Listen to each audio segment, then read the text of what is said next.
حدیث پاک میں ہے، نبی کریم علیہ الصلاۃ والسلام نے ارشاد فرمایا کہ چغلی ایمان کو اس طرح کاٹتی ہے کہ جس طرح چرواہا درخت کو کاٹتا ہے۔ عزیز سامعین کرام، ہم مسلمانوں میں یہ ایک فطرتی عادت پائی جاتی ہے کہ ہم ایک مسلمان بھائی کے دوسرے مسلمان بھائی کے سامنے چغلی کرتے ہیں۔ عزیز سامعین کرام، چغلی کرنا ایک ایسا سخت جرم ہے کہ بعض اوقات یہی چغلی بڑے بڑے سانحے کے سبب بن جاتے ہیں اور بڑے بڑے قبیلوں میں آپس میں دشمنی کے سبب بن جاتے ہیں۔ اسی تناظر میں آپ کے سامنے ایک واقعہ پیش کرتا چلوں کہ ایک شخص بازار میں گیا اور اس کا ایک غلام تھا، وہ اس غلام کو بیچنا چاہتا تھا۔ تو جو بھی گاہک اس کو لینے آتا تھا تو وہ بیچنے والا جو تھا مالک، وہ کہتا تھا کہ یہ بڑا اچھا غلام ہے، بڑا اچھا کام کرتا ہے، قد و قامت بھی اچھا ہے، محنت بھی کرتا ہے۔ تو خیر کافی گاہک آئے، کسی نے نہ خریدا۔ پھر ایک شخص آیا، اس نے جب دیکھا کہ اس میں قد و قامت بھی اس کا اچھا ہے، اچھا تگڑا جوان ہے، تو اس نے سوچا کہ چلو اس کی جو چھوٹی سی عیب ہے، چھوٹا سا اس کے اندر عیب ہے، اس کو درگزر کر دیتا ہوں، اس کو خرید لیتا ہوں۔ تو اس شخص نے اس غلام کو خرید لیا اور اپنے گھر لے آیا۔ تو وقت گزرتا گیا، معمول کے مطابق وہ غلام بہت اچھے طریقے سے کام کرتا تھا، بہت اچھے طریقے سے اپنی مالک کی خدمت کرتا تھا اور سارے کاموں کو وقت پر مکمل کر دیتا تھا۔ اب چونکہ عادت سے مجبور تھا، چغل خور تھا، تو ایک مرتبہ اس نے اپنے آقا کی بیوی سے کہا کہ تمہارا شوہر تم سے محبت نہیں کرتا، وہ کسی اور لونڈی کو لانا چاہتا ہے، اس سے اپنے جو دل کی خواہش پوری کرنا چاہتا ہے۔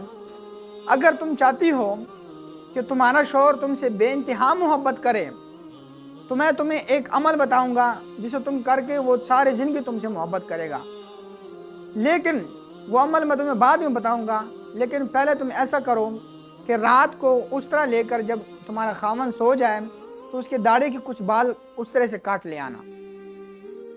اب بیوی کو یہ بات کہہ دی اور پھر تھوڑی دیر بعد جا کر مالک کو کہا کہ تمہاری بیوی تم سے محبت نہیں کرتی بلکہ وہ کسی اور سے محبت کرتی ہے اور اپنے عاشق کے باتوں میں آ کر وہ تجھے قتل کرنا چاہتی ہے، تو لہٰذا اگر تو آج اس کو پکڑنا چاہتا ہے تو آج رات کو تو نے سونے کی ایکٹنگ کرنی ہے، صرف آنکھیں بند کرنی، سونا نہیں ہے۔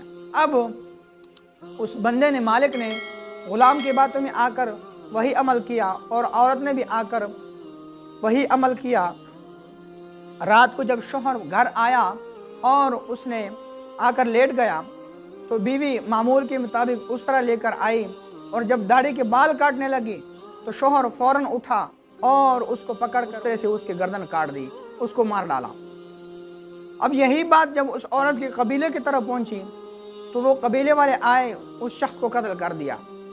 اور پھر روایت میں آتا ہے کہ ان دو قبیلوں کے درمیان اتنی بڑی لڑائی ہوئی کہ کم و بیش 100 بندے اس لڑائی میں مر گئے تھے۔ تو عزیز سامعین کرام، آپ نے دیکھا کہ چھوٹی سی چغلی اس غلام نے کی اور اتنی بڑی بربادی ہو گئی ہے۔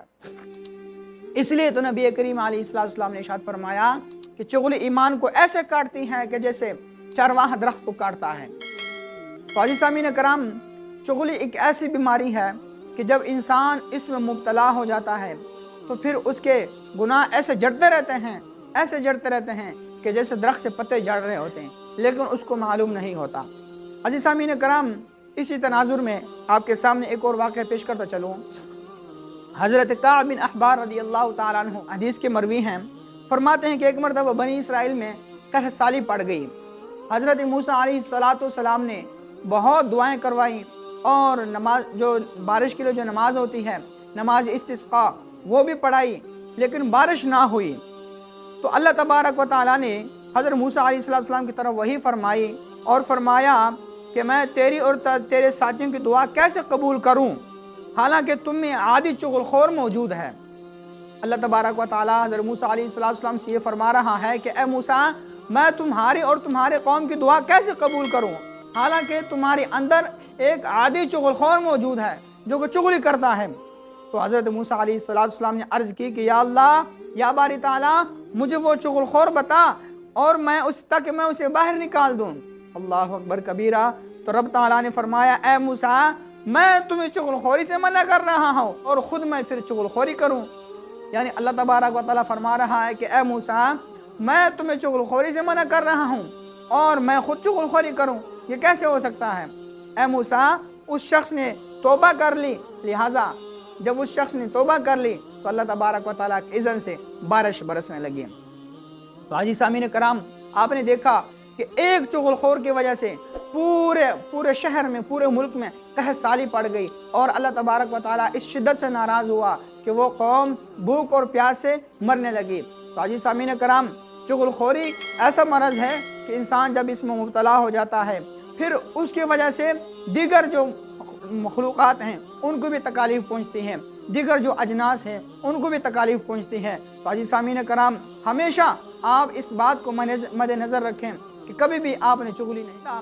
700 میل سفر کر کے کسی ناداں کے پاس گیا اور اسے کہا کہ میں بہت ہی لمبا سفر کر کے تمہارے پاس آیا ہوں، میں نے تم سے 7 سوال کرنے ہیں، 7 باتیں پوچھنے آیا ہوں۔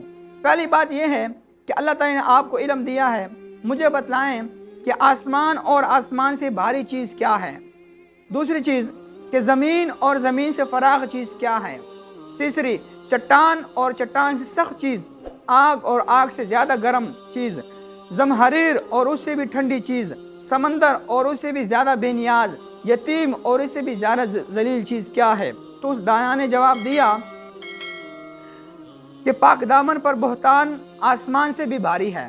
گویا کہ ایک انسان پاک دامن ہے، صاف ستھرا ہے اور تم اٹھ کر اس پر بہتان لگا دو تو یہ آسمان سے بھی بھاری ہے کہ آپ ایک پاک دامن شخص پر اٹھ کر اس پر کوئی جھوٹا بہتان لگا دو تو یہ ایسا ہے کہ آسمان سے بھی یہ بھاری چیز ہے۔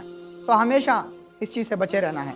اور دوسرا یہ ہے کہ حق زمین سے زیادہ فراغ ہے، یعنی جو انسان حق بولتا ہے تو وہ زمین سے بھی زیادہ فراغ ہے، زمین سے بھی زیادہ کشادہ ہے۔ تو اس بات سے یہ بھی معلوم ہوتا ہے کہ ہمیں ہمیشہ سچ بولنا چاہیے، ہر صورت میں، ہر ماحول پر، ہر پلیٹ فارم پر ہمیں سچ بولنا چاہیے، دروغ گوئی سے ہمیں بچنا چاہیے۔ اور پھر تیسرا چیز اس نے کہا، اس دانا نے، قناعت پسند دل جو ہے وہ سمندر سے زیادہ بے نیاز ہے۔ گویا جو انسان قناعت اختیار کرتا ہے تو وہ سمندر سے بھی زیادہ گہرا ہے، سمندر سے بھی زیادہ بے نیاز ہے۔ اور پھر حرص اور حسد کی آگ زیادہ گرم ہے۔ اس نے کہا کہ آگ سے بھی زیادہ جو گرم ہے وہ حرص اور حسد کی آگ ہے۔ گویا جو انسان حرص اور حسد کرتا ہے وہ اس شدت گرم ہے کہ جو آگ کی گرمی ہے اس سے بھی کئی گنا آگے ہیں۔ تو عزیز سامعین کرام ہمیں اس بات پر بھی غور کرنا ہوگا کہ ہمیشہ ہم نے آپ کو حسد اور حرص سے اپنے آپ کو بچانا ہوگا۔ اور کسی عزیز سے کام جبکہ وہ پورا نہ کرے زمہریر سے زیادہ سرد ہے۔ گویا کہ ہمیں کسی عزیز سے کام پڑا لیکن وہ کام نہ ہو سکا تو وہ زمہریر سے بھی زیادہ سرد ہے۔ اور اسی طرح فرمایا اس دانا نے کہ کافر کا دل چٹان سے بھی زیادہ سخت ہے، اور چغل خور جب اس کا کردار ظاہر ہو جائے تو یتیم سے بھی زیادہ ذلیل اور شرمندہ ہو جاتا ہے۔ اللہ اکبر کبیرہ۔ عزیز سامعین کرام یہ وہ چند باتیں تھیں کہ جو میں نے آپ کے سامنے پیش کی ہے چغل خوری کے بارے میں۔ اللہ تبارک و تعالیٰ سے دعا ہے کہ ہم سب کو چغل خوری جیسے مرض سے ہمیشہ محفوظ فرمائے۔ وآخر دعوانا ان الحمد للہ رب العالمین۔